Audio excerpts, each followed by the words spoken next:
Hospital hospital bed మీద పడుకున్నాడు వాడు.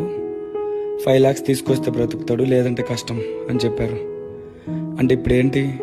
ఇప్పుడు వాడి జీవితం విలువ 5 లక్షలా?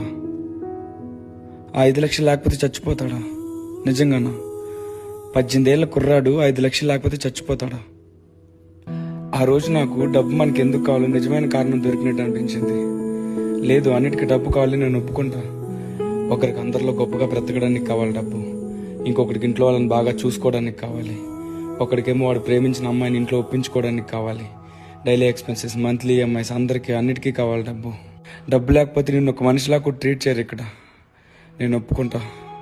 కానీ నీకు కావాల్సిన వాళ్ళు హాస్పిటల్లో డెత్ బెడ్ మీద పోరాడుతున్నప్పుడు, నువ్వు కేవలం డబ్బు లేక వాళ్ళని కాపాడుకోలేకపోతున్నప్పుడు, అదంతా చూస్తూ హాస్పిటల్ బయట ఏం చేయలేక నిల్చున్నప్పుడు లోపల చచ్చిపోయేవాడితో పాటు నీకు కూడా చనిపోవాలనిపిస్తుంది. అలాంటి ఒక రోజు వచ్చినప్పుడు నువ్వు బ్రతుకుండి ఏంటి లాభం?